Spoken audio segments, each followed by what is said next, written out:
Teamsters Vice President John Palmer is running for president against Sean O'Brien in 2026, excoriating both O'Brien and the Teamsters for a Democratic Union for their failure to speak out. Which side are you on? Which side are you on? Here's what workers in the U.S. South and the American colonies were up to from July the 12th to July the 19th in new union campaigns. Majority of housekeeping workers at a Hyatt Hotels location in Arlington, Virginia have signed union cards with Unite Here and are asking the company to recognize their union. Community supporters and union members with the Northern Virginia Labor Federation are supporting the workers and demanding management stop union busting with a solidarity picket on Saturday, July 27th. Efforts are underway at Ultium Cells in Spring Hill, Tennessee, to collect union authorizations cards with the United Auto Workers. Metropolitan District 1199 D.C. is attempting to raid a unit of 100 workers at Unity Healthcare in Washington, D.C., who are currently represented by the Union of American Physicians and Dentists. 35 workers at Hyatt Regency Crystal City in Arlington, Virginia, filed a petition to hold a union election with Unite Here, Local 25. 5 workers at IKEA in Ponce, Puerto Rico, filed a petition to hold a union election with the International Association of Machinists and Aerospace Workers, IAMAW. 33 workers at Piedmont Athens Regional Medical Center in Athens, Georgia, filed a petition to hold a union election with the International Union of Operating Engineers, IUOE, Local 926. 31 workers at Kentucky Power in Pikeville, Kentucky, filed a petition to hold a union election with the International Brotherhood of Electrical Workers, IBEW, Local 978. 22 workers at Appalachian Power in Charleston, West Virginia, filed a petition to hold a union election with IBEW, Local 978 as well. In campaign updates, Teamsters Local 41 rallied in Smithville, Missouri to demand that the local cannabis dispensary drop its claim that its employees, who have petitioned for an election from the NLRB, are agricultural workers and thus ineligible for NLRA protections. In election results, 27 workers at Corporacion Sanos in Caguas, Puerto Rico, voted across all 4 bargaining units against unionization with the ULEES. 22 workers at Division 5 LLC in Hickory, North Carolina, withdrew their petition for a union election with the Ironworkers. 89 workers at Sibelco in Bakersville, North Carolina, withdrew their petition for unionization with the United Mine Workers of America. 57 workers at Triple S Salud in San Juan, Puerto Rico, voted in favor of unionization with the Unidos Trabajando por la Salud, United Working for Health. 10 workers at AT&T Mobility in Tampa, Florida, withdrew their petition for unionization with the Communication Workers of America, CWA. In settlements, grievances, and unfair labor practices, friend of the show McKenna Schuler has a detailed report in the Orlando Weekly about heat illness among workers at Disney World in Orlando, centering an incident where one worker fainted, could not find, and couldn't work the rest of his shift, with Disney refusing to pay for the rest of that shift. According to a new academic study evaluating a decade's worth of federal data, 100 car trains that are trains with 100 cars, are 11% more likely to derail than two 50-car trains, right?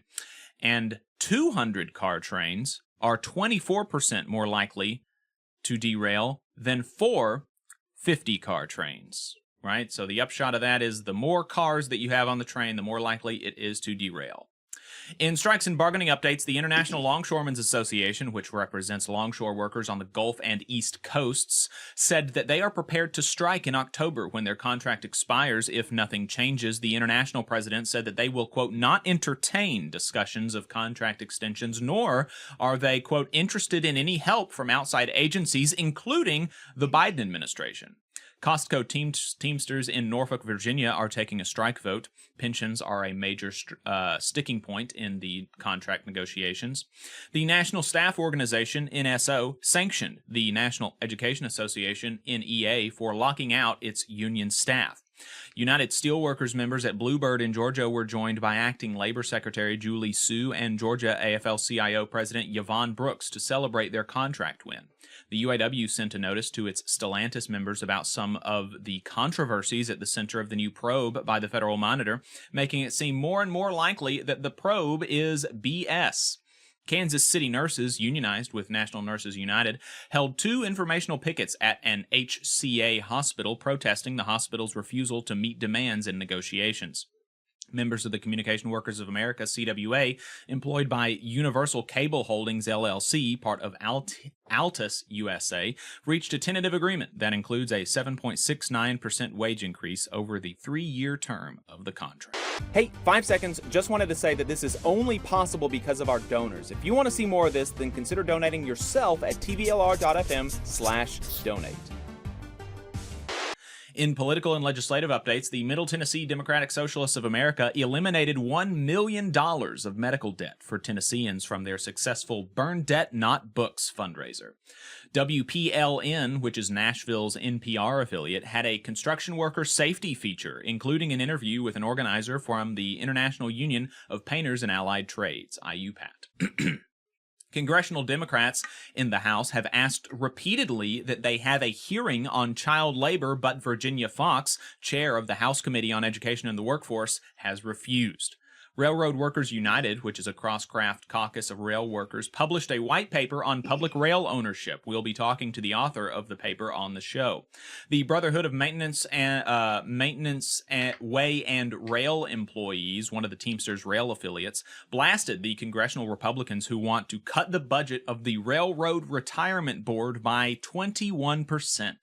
Officials broke ground last week in Raleigh, North Carolina, on construction of a new passenger rail line along an existing freight rail corridor between Raleigh and Richmond, Virginia. The construction is being funded by a $1.1 billion grant from the federal government, plus 20% matching funds from Amtrak and the North Carolina Department of Transportation. I believe this should be over the $35 million threshold that mandates project labor agreements, so it would be interesting to read about that, but I can't find anything about a project labor agreement on this project. Alabama public employee health insurance boards are sounding the alarm about coming deficits and trying to lay the groundwork to increase costs for state workers. No mention of trying to defray the costs without placing extra burdens on state employees.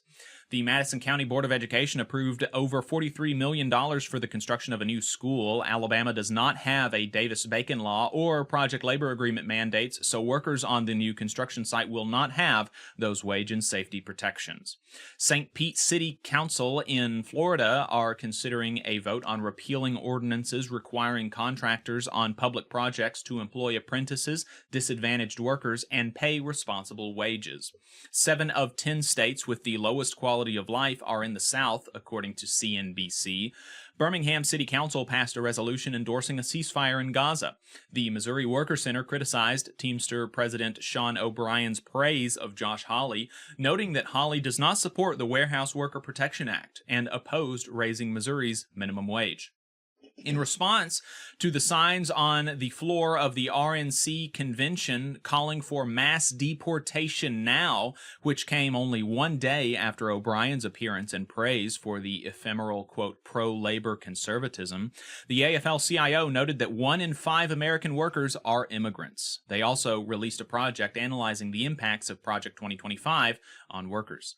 The National Nurses United endorsed Cori Bush for re-election, and after a terrible report on worker safety at Amazon on Prime Day, which showed that something like 1 in 2 workers sustained some injury during that day, the Teamsters redoubled their calls to pass the Warehouse Worker Protection Act. Josh Hawley, Sean O'Brien's buddy, has not endorsed it.